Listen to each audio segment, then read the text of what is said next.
Seja muito bem-vindo ao podcast. É uma honra receber você aqui. Eu já vi vários vídeos seus no YouTube, são sempre referência quando a gente pensa em concurso público. Bacana, Então, obrigado pelo convite. obrigada. Então, vamos começar, né? Assim, como que você começou a pensar em concurso público? De onde veio essa ideia? Meu pai e minha mãe são servidores públicos aposentados. E aí eu acompanhei sempre aquela vida de servidor público, né, os altos e baixos e tal, a estabilidade também, de certa forma, mas eu também ouvia as histórias ruins. Então, assim, perseguição, chefe não sei o quê, umas coisas meio chatas. E eu falava, gente, eu não vou fazer concurso nunca, eu quero outra coisa, eu vou trabalhar, sei lá, com finanças e tal. Me formei em psicologia, uma coisa que não tinha nada a ver com nada. E aí fui trabalhar em casa, aprendi a operar o Forex, não sei se já ouviu falar, o Foreign Exchange, é o mercado de câmbio internacional e tal. Aí eu comprava e vendia, fazia as coisas todas do meu quarto, estava na faculdade de psicologia ainda. E aí, por causa disso, um amigo meu chamou para trabalhar na Valor Investimentos, lá em Vitória, que hoje é uma das filiais da XP Investimentos, lá em Vitória, no Espírito Santo, de onde eu sou. E aí eu fui, trabalhei no mercado financeiro, aquela coisa dinâmica, né? Análise de gráfico e atender clientes, isso e passar as operações e tal. E aí veio a crise de 2008. E aí eu comecei a ganhar o piso salarial lá da XP, não estava Olha, indo nada, não estava ganhando nada, o mercado paradão, circuit breaker atrás de circuit breaker. E por acaso foi almoçar com um amigo meu, ele falou: minha namorada está estudando para a Receita Federal. Eu falei: pô, cara. Na época na XP eu ganhava, isso foi em 2009, na época na XP eu ganhava R$ 1.500 no piso, depois nem tinha piso mais, mas na época era R$ 1.500 líquido. E aí eu falei, pô, e quanto que é o salário de auditor da Receita? Ele, é R$ 10.000 líquido, dá uns 14 mil bruto. Eu falei, pô, eu vou fazer esse negócio, cara, acho que eu vou estudar. E aí, assim, tinha sido um bom aluno no ensino médio, tinha sido um aluno mediano na faculdade, mas porque eu não gostava mais do curso de psicologia, eu resolvi encarar. E aí estudei durante aquele ano, 9 meses exatamente, até o dia da prova objetiva, e consegui a aprovação. E assim foi. legal, legal. E aí você decidiu, não, eu vou estudar, e você já foi. Como que foram os próximos passos? Você foi para um cursinho? Você foi estudar sozinho? Como foi? Isso aí. Naquela época, 2009, o YouTube já existia, mas não era nada como hoje, né? Você não tinha informações desse tipo. Então eu fiz o que todo mundo faz. Eu fui para um cursinho presencial, na verdade era o telepresencial, era a LFG na época, e comecei a assistir aula. E não tinha a menor ideia de nada, não sabia quais eram as matérias, qual o peso de cada uma, quais que eram mais importantes, quais que eram mais difíceis, não sabia nada. Eu sentei e assisti aula, que é o que a gente fazia na escola, né? A gente, na época do ensino médio, no pré-vestibular, você chega lá, se matricula, assiste aula, aula, aula, ninguém te diz, olha, é assim que se estuda, você tem que fazer dessa forma, essa é a metodologia boa, campeã, não sei o quê. Você simplesmente chega e segue o que eles passam lá, sem entender o que está fazendo. E eu comecei assim, também, no mundo dos concursos. Só que era muito lento. Eu não aguentava ficar assistindo aula, uma aula telepresencial, o professor falando no ritmo normal, eu sentado numa cadeira olhando uma projeção, né, do projetor ali na parede. Eu falava, cara, se eu tivesse em casa eu estava avançando muito mais rápido. Desse jeito eu não vou conseguir ir muito longe. E o legal foi que eu fiz amizades naquela sala. Então o pessoal trocava algumas informações, algumas dicas e tal. Eu falei, não, deixa eu assumir as rédeas do meu estudo aqui. Aprendi algumas coisas com os colegas, pesquisei um pouquinho na internet, na época era o fórum concurseiros da época, e peguei umas dicas ali de ciclo de estudo e tal, e falei, não, vou seguir sozinho. Aí larguei o cursinho presencial depois de uns 2 meses e estudei os outros 7 meses sozinho em casa, basicamente. Foi legal esse começo dessa história, porque isso é muito comum de as pessoas começarem no cursinho e a gente não tem esse negócio de questionar o professor, questionar o curso, a escola, a gente só recebe. Então, foi legal que você decidiu pensar assim, não, isso aqui não tá dando certo, eu vou estudar sozinho, que vai mais rápido. Mas aí entram outros desafios. A história do meu estudo para concurso foi uma série de boas decisões, como essa, de largar o cursinho.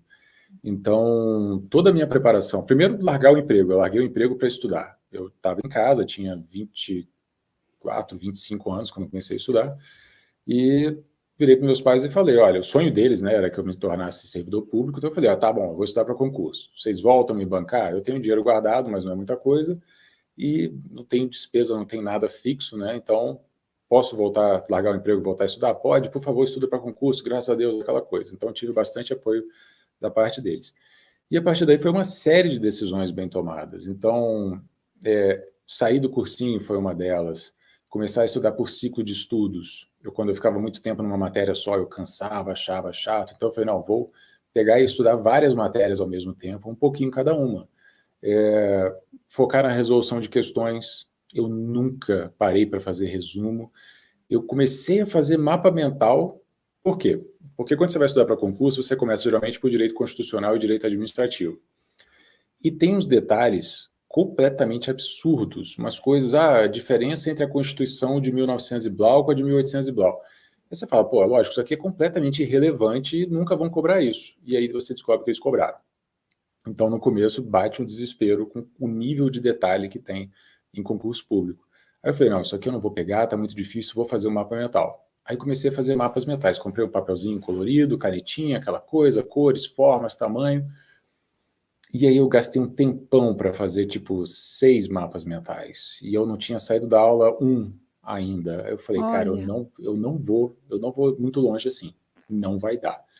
Então vamos fazer o seguinte, feito é melhor do que perfeito, eu vou seguir adiante, vou fazer as questões que tem no material e vou tocar o barco.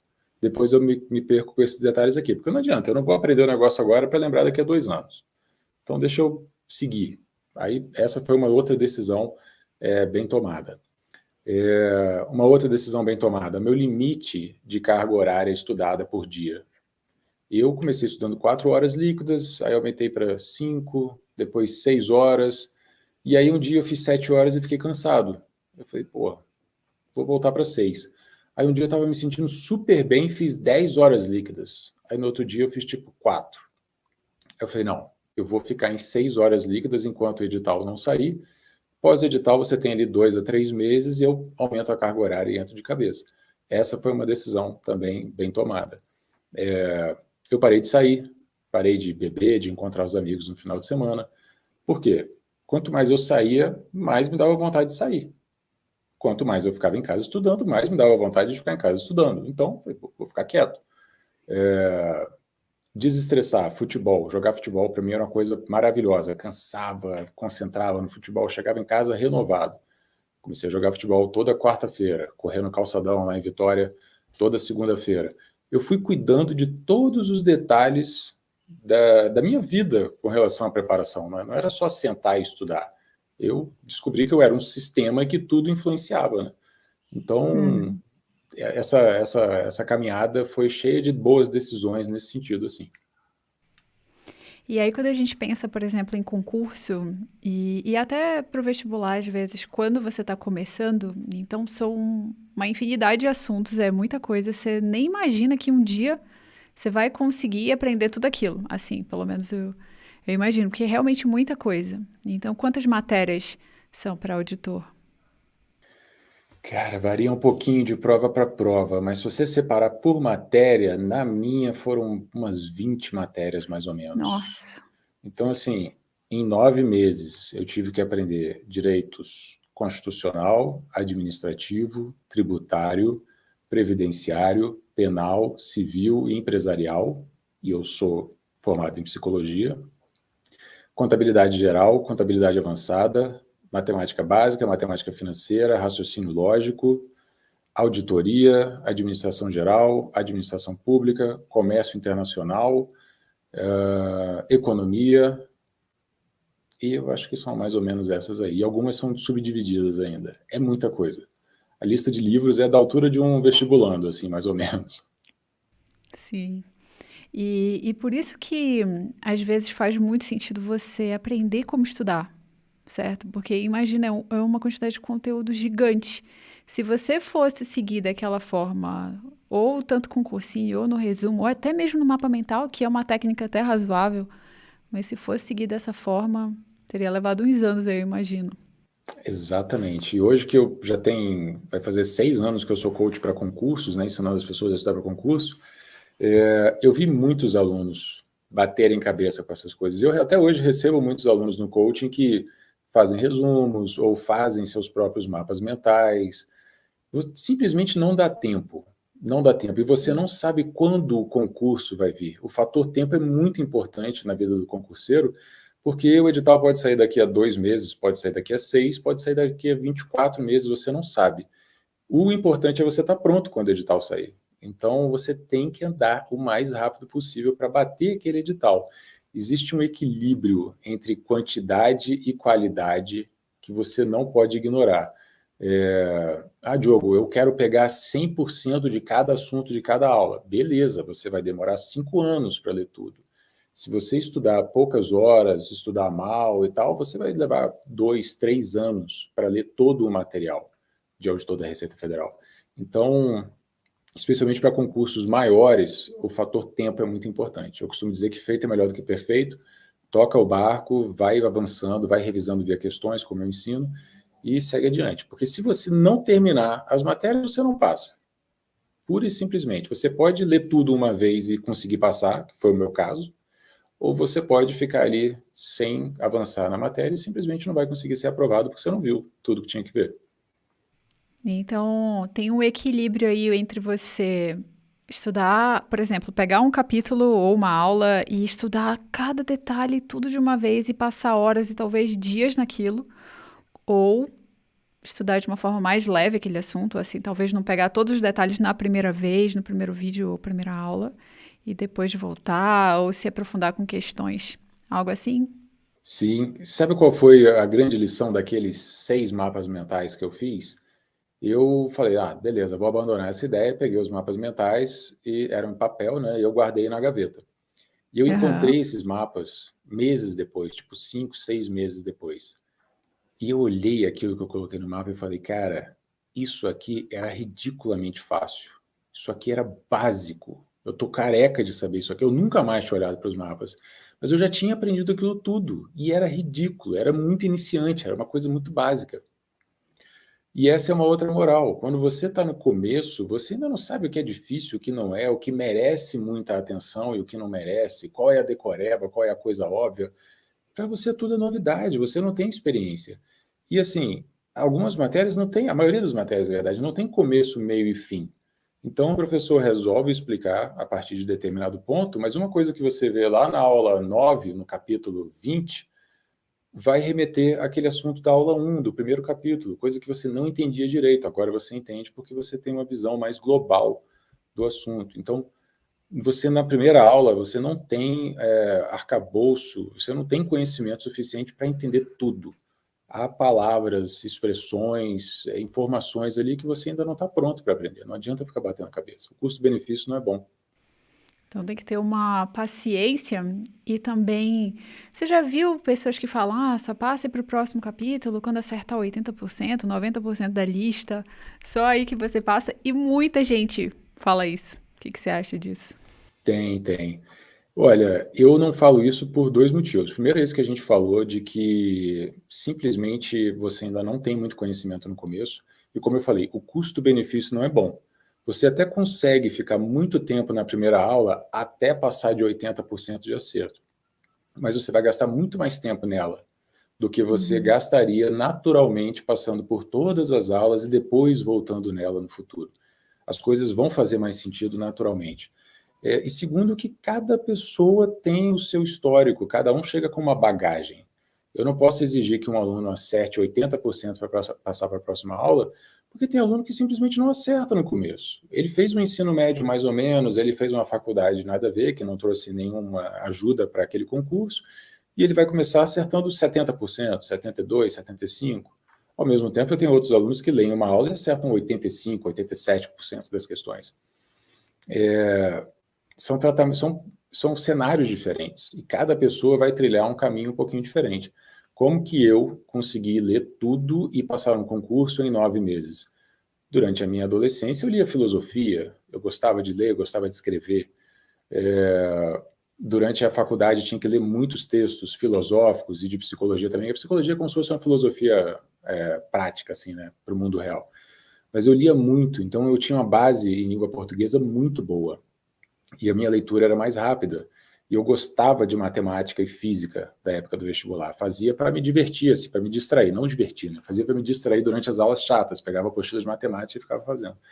Então eu tinha uma bagagem grande. Eu não aprendi a estudar estudando para concurso. Eu já aprendi antes, eu já sabia, já tinha compreensão, tinha velocidade de leitura. Então, você vai tentar desde o primeiro dia nivelar duas pessoas que estão completamente desniveladas, uma que não fez um bom ensino médio e outra que fez, Uhum. é uma ferramenta cega, não funciona legal. Tem que ter paciência, tem que controlar a ansiedade nessas horas. Exatamente. Então, enquanto a outra pessoa estava lendo no curso dela, outras estavam vendo televisão. Então, a gente tem que ter paciência consigo mesmo nesse tempo. Quando eu resolvi estudar para concurso, eu falei, cara, deixa eu ver aqui, língua portuguesa, eu sou bom em português. Então, eu acho que eu não vou ler a teoria de língua portuguesa, não. Vou pegar aqui a última prova de auditor, naquela época tinha sido de 2005, e vou fazer a prova de auditor de português. Vamos ver, se eu for muito mal, eu dou uma retocada aqui na teoria, se eu for muito bem, eu vou ficar só com uma revisão via questões. E eu acertei 19 de 20. Tipo assim, na primeira semana de estudo para concurso. A minha base em português era muito boa. E esse é um diferencial.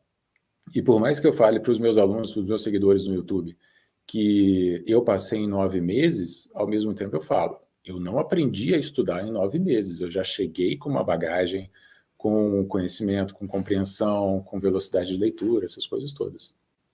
Então, a gente tem que se medir pela própria régua, né? Nunca pela dos outros. Exato, esse é o segredo da felicidade, sempre. Aham. E deixa eu te perguntar, são tantas matérias, mas você tentou estudar todas de uma vez ou você priorizou algumas primeiro? Eu acho que todas de uma vez não fica legal, não. A gente tem que conciliar a velocidade, né, como eu falei, com, enfim, compreensão. E eu geralmente recomendo que os meus alunos não tenham mais do que 6 matérias em modo leitura ao mesmo tempo. Eu considero que existem 2 modos, modo leitura e modo revisão. Revisão é o modo da matéria finalizada, vamos botar assim. Então você tem que ter 6 matérias que você ainda está lendo a teoria ao mesmo tempo, no máximo.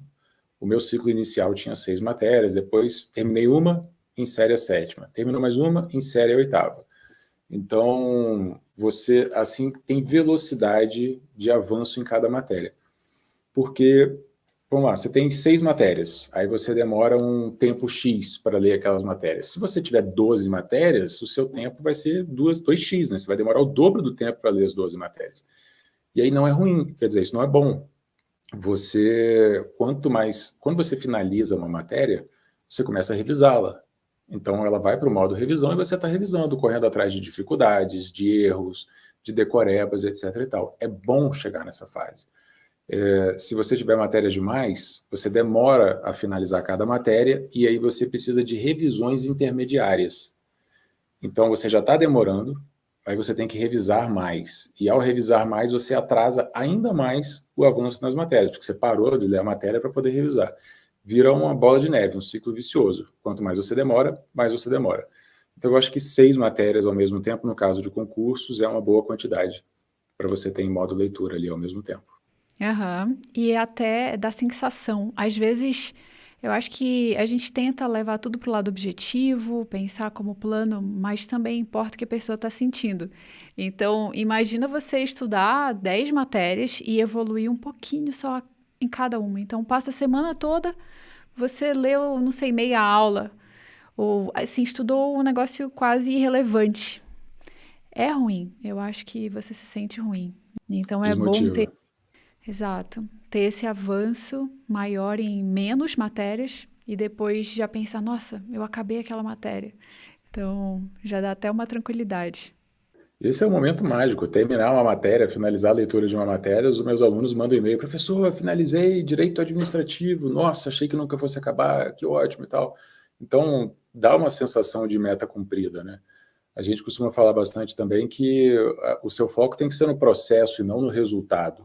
O resultado é a aprovação em concurso, mas isso não é uma meta que você está perseguindo ali. A sua meta é cumprir a sua carga horária diária, é finalizar a leitura de aulas, é manter as revisões em dia. Aí você está focado no processo e você consegue ter os seus as suas congratulações, seus parabéns. Opa, finalizei mais uma aula. Opa, finalizei uma matéria. Essas coisas nos mantêm motivados e ajudam a gente a caminhar. Se você estiver demorando muito a ter esses pontos de evolução, assim, você fica desanimado. E alguns alunos falam, professor, mas eu queria saber quanto tempo eu vou demorar para ler essa matéria, a sua planilha não dá o percentual de avanço na matéria. Eu falo, filho, não pergunta não, vai lendo aí, vai fazendo a sua parte, porque às vezes você demora tipo 6 meses para ler uma matéria, é muita coisa. E também, eu imagino que no começo seja mais difícil. Assim, no seu primeiro contato, primeira vez que você está lendo direito, imagino que, assim, são muitos termos, é uma linguagem diferente, então, provavelmente o depois se torna mais rápido, as últimas fases do estudo. Como eu falei, tem gente que ainda está aprendendo a estudar, então começa a estudar para concurso, mas nunca foi um estudante na vida, nunca parou para aprender um assunto sozinho, não é autodidata, nunca estudou por conta própria, então já tem que vencer essa barreira de aprender a estudar primeiro. E sim, cada matéria tem o seu vocabulário, vamos botar assim, tem expressões que são carregadas de significado.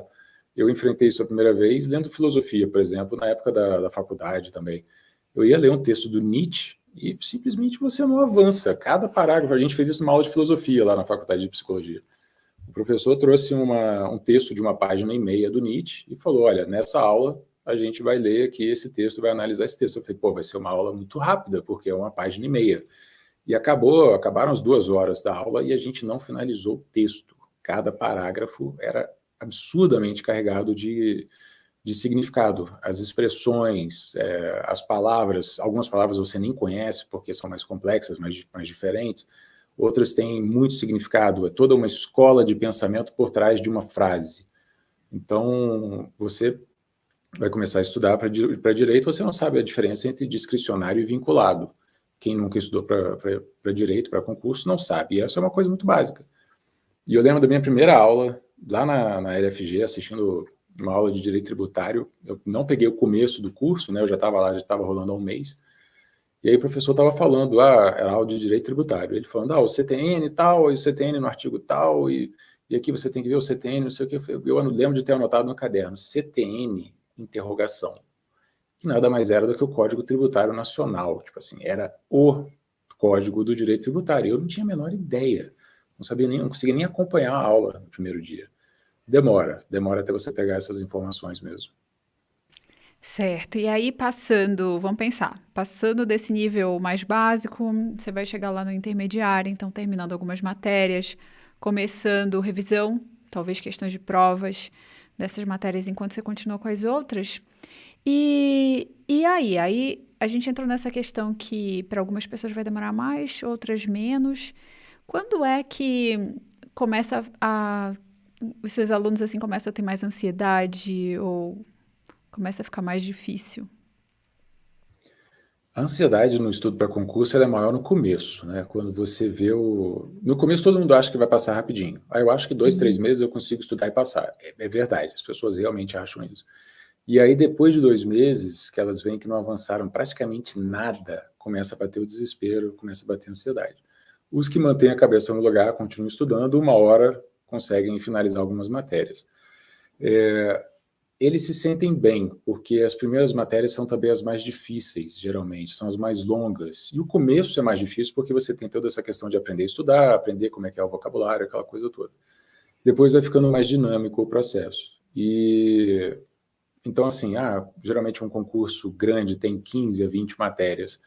Com 6, 8 matérias finalizadas, ele já começa a sentir de onde ele veio para onde ele está indo. Porque ele estudou uma matéria fazendo revisões. A cada aula ou cada capítulo você faz as questões, como se fosse exercício de fixação. É assim que eu ensino os meus alunos. Então você lê uma aula, faz questões, lê a aula seguinte, faz questões, lê a aula seguinte, faz questões.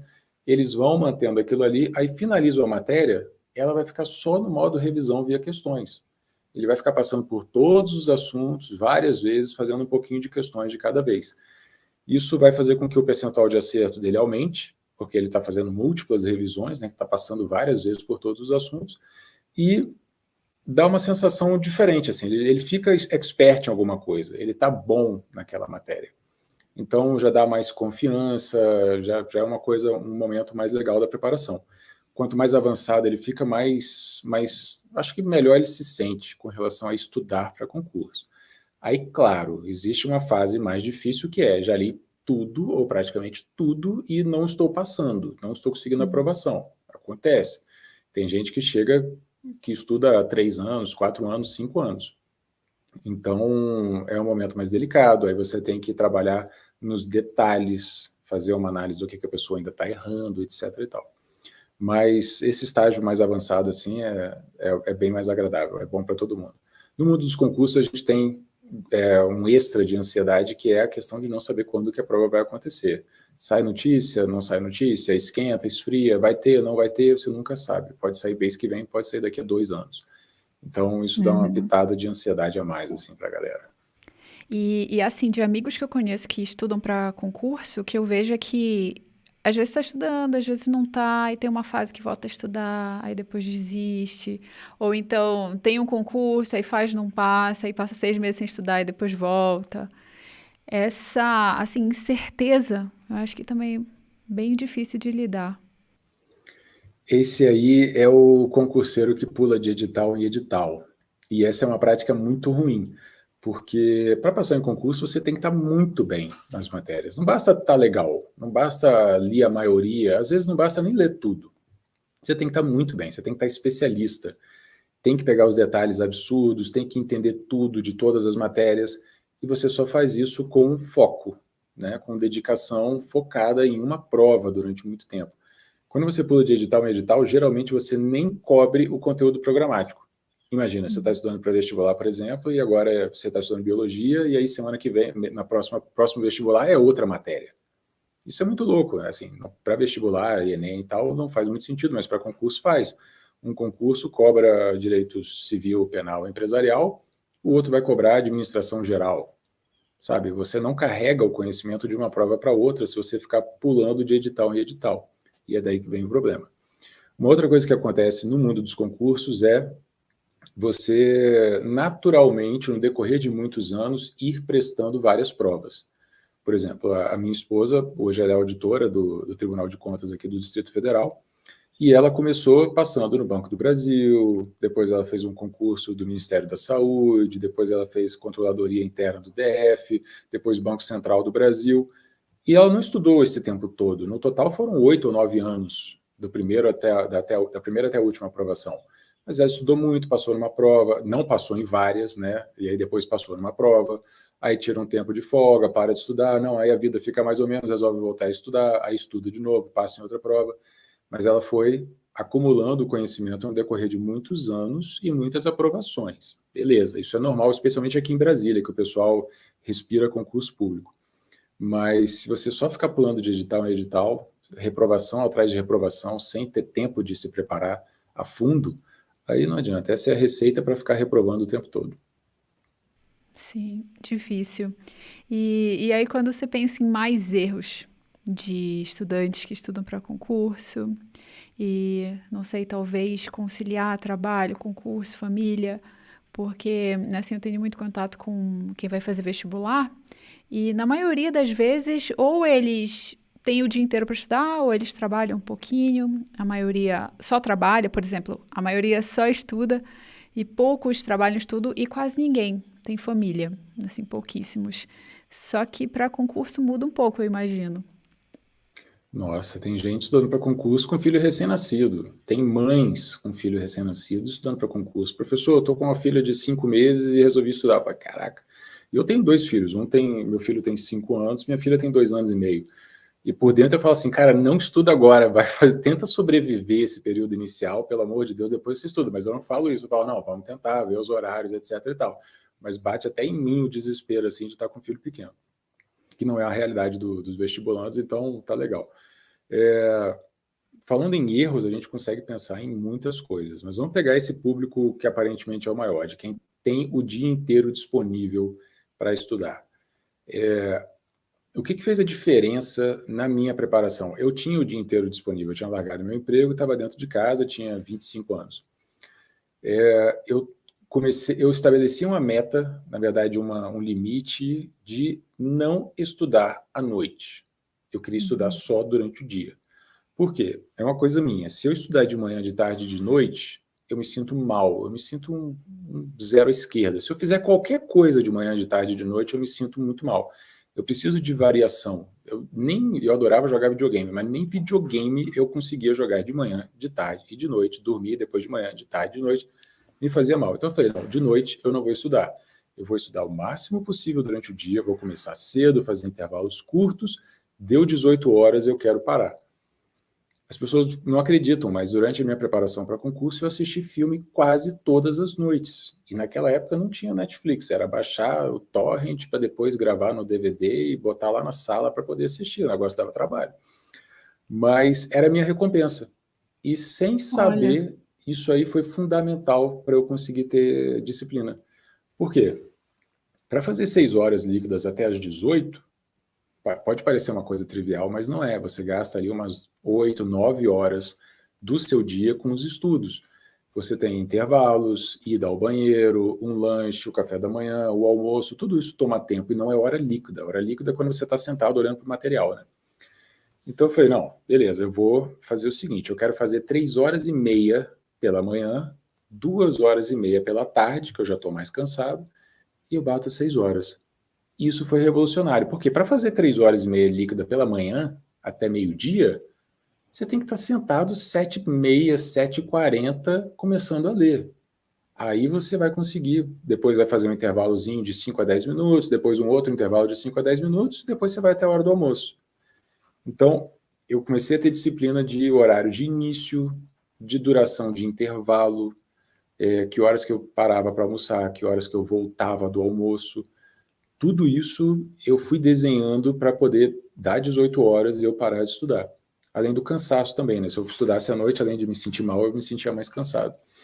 Então, metas intradiárias. Você estabeleceu uma meta para amanhã, uma meta para tarde e, para quem precisa, uma meta para a noite. Isso faz com que você cuide mais do seu dia. Quando você não faz isso, você fala assim, eu tenho o dia inteiro, depois eu começo. E aí você vai começar a estudar 10 horas da manhã. E aí até a e hora do almoço você fez 1h30. E acabou. O seu dia já começa mal. a gente precisa passar mais tempo nisso, que isso é muito importante. Então, para estudos de vestibular também, é muito comum a pessoa pensar assim, é melhor eu estudar o dia inteiro mais ou menos, estudo, aí eu vejo uma aula, aí estuda, sabe, aquele estudo que não é, que não rende. E aí prefere isso do que estudar assim com a faca nos dentes, intensamente, descansar de verdade e ter essa sensação de recompensa no fim do dia para ir ver um filme, por exemplo, como você fazia. Então, eu acho que é uma coisa muito legal a gente pensar nisso, porque principalmente para quem fica o dia inteiro em casa, às vezes você se sente mal, nossa, mas eu tô aqui, eu podia estudar mais 2 horas, e aí fica levando e depois pega a saúde mental, mas tem o tempo certo para você, assim. É, é a receita para você ficar angustiado o dia inteiro. Se você ficar deixando para depois e deixando para de noite, tem o dia inteiro, você vai estar sempre sentindo que você já deveria ter começado, já poderia estar estudando mais, e você fica com aquela coisa. Das 18 horas, eu esquecia que existia concurso. Completamente. Eu não pesquisava, não lia, não olhava, não conversava, nada. Eu ia jogar videogame, ou assistir um filme, ou conversar com a família, ou segunda-feira correr no calçadão, quarta-feira jogar futebol. A mesma coisa no final de semana. Eu estudava sábado, eu estudava 6 horas de segunda a sexta, no sábado umas 4 horas, e domingo eu descansava. Sábado, às vezes eu acordava mais cedo, porque eu estava louco para bater as 4 horas e ter o resto do fim de semana livre. E tem gente que faz o contrário, deixa para estudar sábado à noite. Eu vou estudar umas horinhas sábado, mas eu vou deixar para sábado à noite, que eu quero descansar sábado de dia. Você passa o dia inteiro com aquela obrigação na cabeça. Poxa, eu ainda tenho que estudar, poxa, eu ainda tenho que estudar. O estudo vai virando um peso, ele vai virando uma obrigação chata, uma coisa desagradável, assim. E quando eu parava de estudar às 18, eu sempre aguentaria um pouquinho mais. Eu sentia, pô, eu até aguentaria estudar mais um pouco. Isso me dava mais ânimo para começar no dia seguinte, na hora certa, com vontade e tal, porque no dia anterior eu não tinha extrapolado o meu limite. Fazia isso no fim de semana também. E a atividade física é muito importante, me fazia muito bem para ter disciplina e para manter a cabeça no lugar também. E assim, você estudou em uma época que não tinha Instagram, ainda não tinha redes sociais. Tinha Orkut, né? Lembra do Orkut? Então, Lembro. eu tirei meu computador do quarto, porque o computador me atrapalhava, me dava vontade de mexer no computador. Ó, isso aí. Não, eu tirei tudo, virei um monge budista, tirei computador, passei a imprimir os PDFs, né? Os cursinhos já vendiam PDF naquela época, porque quando eu estudava no computador, me dava vontade de navegar na internet e tal, então tirei o computador, tirei a televisão, porque eu me distraía, eu olhava para a televisão assim, me lembrava de alguma coisa que tinha na televisão para assistir, tirei a televisão, tirei o rádio, naquela época a gente tinha rádio ainda, CD player, tirei tudo, meu quarto era só uma bancada e uma parede. Isso é muito importante, você tem que se livrar das distrações, você não tem que basear na sua força de vontade para não olhar a internet. Cara, tira o computador do seu quarto, facilita a sua própria vida, para você não ficar forçando a sua carga de força de vontade diária. E quem estuda com o celular assim do lado, aí dá uma olhada na apostila, dá uma olhada no celular, o que você acha dessa ideia? Existem estudos científicos comprovando que só o do seu celular está do seu lado, o seu rendimento já cai. Você já viu esse estudo? Acho que você deve ter visto já. Já, Só já de estar vi. do lado, virado para baixo, está do lado, seu rendimento cai. Se ele estiver na mochila do lado da mesa, o seu rendimento cai, mas cai um pouco menos. Se ele estiver no armário, aí não incomoda. Ou então em outro cômodo, aí ele não te atrapalha. Mas só de estar do seu lado, ele te atrapalha. E olhar celular no intervalo dos estudos também é fatal. O seu intervalo é para descansar as costas, beber água e ir ao banheiro. 5 a 10 minutos, volta para o que você estava fazendo. Eu não sei qual é o nome da expressão, se seria um modo mental, não chega a ser mindset, mas quando você está estudando, você está com todo o seu cérebro ali, todos os seus pensamentos para o estudo. Quando você olha o Instagram, você joga isso para o alto, você rasga a sua concentração, o seu estado mental. O seu estado mental passa a ser Instagram. E aí, quando você volta para os estudos, você tem que refazer o estado de concentração. É péssimo. Na época que eu era mais produtivo de trabalho também, porque, pô, eu sou auditor da Receita, sou marido, pai, youtuber, instagrammer, então a gente tem que estudar um pouquinho de produtividade pessoal também para dar conta disso tudo, né? E na época que eu estava mais produtivo, eu só encostava no meu celular após o meio-dia. Eu trabalho em regime de plantão, 24 por 72, então eu fico 72 horas em casa.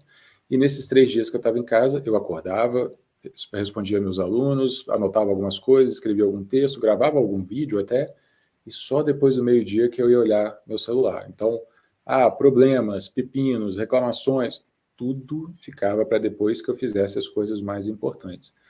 E se você acordar e já pegar o celular, pronto, você já começou do jeito errado já. Mas isso não é muito exagerado? Vão falar que isso é exagerado? Como que eu não vou usar o celular?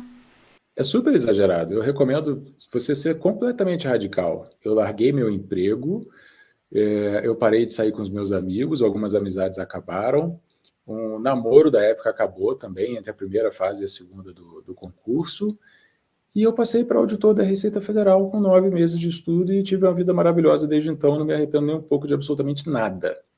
Então, assim, se você quer fazer uma coisa extraordinária, passar num grande concurso, ser aprovado em medicina, você tem que fazer coisas extraordinárias.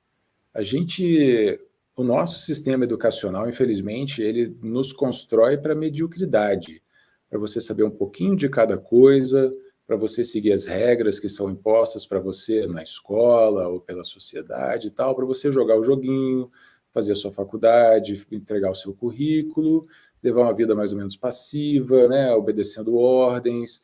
Acabei a faculdade, e agora? O que eu faço da minha vida? Acho que eu vou fazer uma pós, né? Porque eu assisti aula a vida inteira, eu vou assistir mais uma aula agora. Depois disso, eu vou fazer um mestrado. E você não assume as rédeas da sua vida e você vai só fazendo coisas ordinárias e depois de 10, 15 anos se pergunta por que a sua vida não é extraordinária. Decisões que você tomou no decorrer da sua vida. Então, se dedica a alguma coisa veementemente, com muita força de vontade, assim, que seja um vestibular, depois um concurso, um intercâmbio, faz alguma coisa que precise da sua atenção total, que mude a sua vida. Isso enriquece muito mais do que ficar só seguindo as regrinhas de sempre ali.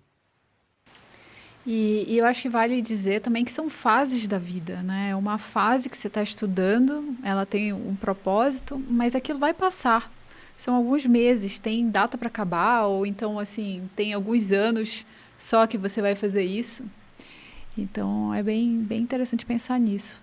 Eu tenho uma amiga Fases. que estudou 4 anos para ser aprovada num grande concurso. Foram 4 anos praticamente sem nenhuma aprovação. Ela nem trabalhava ao final dos 4 anos e que ela conseguiu essa grande aprovação. Hoje ela ganha o salário líquido dela é mais ou menos R$ 30.000 por mês.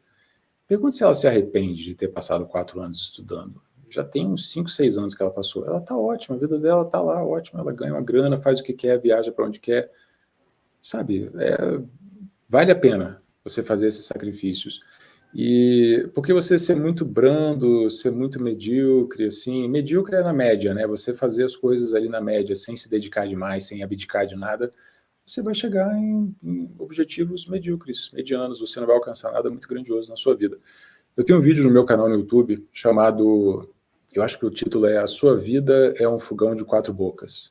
Você já ouviu a teoria do fogão de quatro Não, não. bocas? A sua vida é um fogão de quatro bocas que não tem gás suficiente para fogo alto em todas as quatro bocas. Uma era família, outra era amizade, a outra era trabalho e a outra acho que era hobbies ou alguma coisa assim.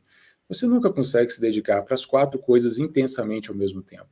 Então, se você está muito com a família, você às vezes não está trabalhando tanto, ou como no nosso caso, no meu caso, pelo menos 2 filhos pequenos, as amizades já ficam ali, eu vejo com menos frequência, converso um pouco Uhum. menos.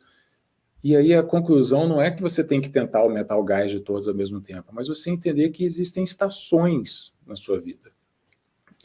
Uma época que você está mais focado na família, outra época que você está mais focado no trabalho.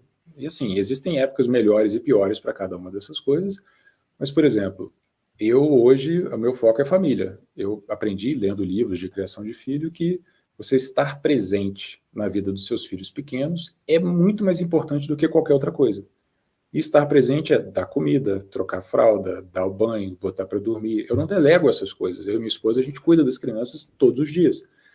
Eu aprendi isso lendo livro, legal. E eu falei, não, essa é a fase mais importante. Hoje eu estou com 37 anos e eu tenho planos para quando os meus filhos crescerem um pouquinho mais e não precisarem tanto da minha atenção e eu poder implementar outras coisas na minha vida de coach, de youtuber, etc e tal. Então, tipo assim, eu estou com 37 e eu tenho planos lá para uns 40, 40 e pouquinhos, tipo assim, desenvolver o business e crescer e não sei o quê. Fases. Eu aceitei limitações, às vezes até financeiras, de trabalhar um pouco menos agora, porque eu quero me dedicar mais à família. Houve época que eu era mais trabalho, trabalho, trabalho. Agora, meus filhos nasceram, eu sou mais família. E todo mundo tem que ter uma época de estudo. Se você quer passar no vestibular, você tem que abdicar de várias coisas e estudar. Assim como eu estudei também, no meu primeiro vestibular eu não passei, foi para direito na UFES, mas assim, meus pais tinham acabado de se divorciar, eu tinha praticamente parado de estudar, eu até entrei em depressão naquela época, tive que fazer terapia para melhorar e tal. Depois eu virei a chave, provavelmente por causa da depressão ou da terapia eu resolvi fazer psicologia e, e consegui, passei, eu fiz até pontuação para ir para a segunda fase de medicina na época, me dediquei bem. Eu, tipo assim, falhei miseravelmente no primeiro vestibular e depois me dediquei e consegui melhorar para o segundo. Muito bacana tudo isso. E essa questão da família eu também compartilho. Às vezes é melhor a gente deixar algumas coisas de lado e ficar com a família, porque também a vida passa e a gente não pode só colocar trabalho na frente de tudo. E assim, pensando em alguém que está assistindo e está pensando assim, nossa, mas aí tem que ser exagerado, tem que estudar muito, vai usar redes sociais e eu passo o dia no celular, como que eu posso ir mudando? Então, a gente podia talvez conversar sobre passos mais, assim, aos poucos, pequenos degraus que a pessoa pode ir subindo para não ser de um, assim, muito drástico, de um dia para o outro, uma mudança enorme. A gente pode usar esses pequenos vícios como recompensas. Então, eu tinha o meu próprio vício, que era de não querer estudar à noite. Era uma coisa minha, era um capricho meu, mas era uma coisa que eu considerava importante. Então, se eu estudasse bem durante o dia, eu me dava a recompensa de poder assistir filme à noite ou jogar videogame à noite. Funcionava para mim. Para quem gosta muito de mídias sociais, essas coisas todas, pode se dar uma recompensa de, sei lá, X minutos, 30 minutos disso na hora do almoço, se tiver cumprido a meta da manhã, mais X minutos à noite. Mas o ideal é você realmente ir diminuindo o uso. Tem aplicativos hoje em dia que permitem que você limite o uso, quando dá X minutos você para e tal. E assim, é um primeiro passo. Você pode começar por aí. Tem um livro muito legal do Cal Newport chamado Minimalismo Digital. Não sei se você já leu. É bem legal e ele fala Sim, sobre isso. Tem aí? Legal. sim, aham. Esse livro é muito bom. Ele tem um outro chamado Trabalho Focado, que é sensacional. Eu achei melhor do que o Minimalismo Digital. Sim, Mas sim, os eu dois são também. sobre isso. Mas assim, pra gente que trabalha com isso, às vezes é difícil, porque o seu negócio também depende de você fazer isso, de ficar lá, de responder, mas acaba que atrapalha nos trabalhos mais importantes às vezes, que é você estudar, sabe, ler livros, ler artigos, pensar em roteiros. Então, pra mim é uma batalha diária, assim, manter um Para mim equilíbrio. também. Para mim também. E olha que eu não sou entusiasta, eu odeio o Instagram. Se não fosse parte do meu business, eu nem tinha Instagram assim. Eu também. E eu odeio tanto que eu tenho 4. Eu tenho 4 contas de Instagram. Eu tenho a de professor, eu tenho a minha pessoal, porque eu leio tanto livro, eu aprendo tanta coisa de autodesenvolvimento, de criação de filho, etc. e tal, que eu gosto de compartilhar as informações. Os livros que eu estou lendo, trechos legais de livros, coisas que eu aprendi. Então eu tenho um outro perfil que é só de família. Só tem foto minha com os meus filhos, trecho de livro, essas coisas assim. Olha. E eu tenho outros dois produtos que eu tenho, a comunidade Estudo Completo e o programa Hábitos do Aprovado. Esses outros dois eu não mexo praticamente nada, eu só mexo nos dois, de professor e o meu pessoal. E já toma um tempo desgraçado. Tem hora que eu falo assim, pô, eu tô lá só passando o dedo, vendo se tem alguma novidade, alguma notícia relevante, e a coisa... São minutos que são Precioso. preciosos. Exatamente. Você Parece não sua tem vida noção. assim vai pro ralo. É, você não contempla, você não para e pensa no que você vai fazer, você automaticamente saca o celular e vê o que é. Um primeiro passo muito bom que eu lembrei agora, por acaso, tirar notificações. Esse é o primeiro passo e é primordial. Seu celular não pode te chamar para nada. Você olha o seu celular a hora que você quiser. No início do coaching, por exemplo, eu atendia via WhatsApp. E era um inferno, porque eu estava em qualquer lugar e de repente tocava o WhatsApp, era uma mensagem de um aluno, e agora? Eu já olhei a mensagem, mas não vou poder responder agora, que eu estou trabalhando, estou fazendo não sei o quê. Fica aquilo na minha cabeça, eu tenho que responder o aluno viu o que eu vi, aquela tensão me incomodava profundamente. O que eu fazia? Começava a responder no final do dia. À noite eu parava e respondia todos os WhatsApps. Aí só que gerava esse mal-estar, o aluno viu o que eu vi, mas não respondi e tal. Eu falei, cara, quer saber, eu vou atender só por e-mail, porque eu uso o WhatsApp igual e-mail. A hora que eu posso, eu paro e olho. Isso vale Uhum. para todos os aplicativos. Tá na hora de mexer, você olha. Se não tá na hora de responder o WhatsApp, não abre. Mas a minha mãe pode me mandar mensagem. A minha esposa pode me mandar uma mensagem, que eu combinei com ela. iMessage. Se você precisar falar comigo urgente, manda um iMessage, porque eu vejo na hora. O iMessage tem notificação, é só para coisa urgente. Se minha esposa precisa falar comigo e não é urgente, ela manda um WhatsApp. Você pode combinar isso com sua família, pode até usar aquela função do celular que ninguém usa, que é ligação. Você pode pedir para sua mãe te ligar se tiver alguma coisa grave. Dá para tirar, Que função. dá para tirar da sua vida, assim, vai reduzindo, vai cortando. Mas eu gosto de ser radical. Se eu fosse estudar agora, eu deletaria o Instagram, o Facebook, essas coisas todas, para não ter no celular, poder usar só no computador, navegar só no computador. E o computador só na hora que não estiver estudando. Porque o celular realmente ele controla a nossa vida. Com certeza. E hoje, como é a sua rotina? Então, você falou que descansa 3 dias e trabalha 24 horas. Como é? Você trabalha onde? Eu trabalho na alfândega do aeroporto de Brasília. Eu sou aquele cara da Receita Federal que todo mundo morre de medo quando volta dos Estados Unidos. Eu sou aquele Aham. cara, esse cara sou eu. Então, a gente faz análise dos viajantes que estão chegando aqui no aeroporto de Brasília E, às vezes, leva para a bancada, faz uma análise da mala, né? Dá uma olhada se tem alguma coisa ali que a pessoa deveria ter declarado e não declarou, etc. e tal. E chegam voos de manhã, de tarde, de madrugada. Agora, com a pandemia, reduziram muito, mas antes era voo qualquer hora, inclusive de madrugada, 2 horas da manhã, 6 horas da manhã.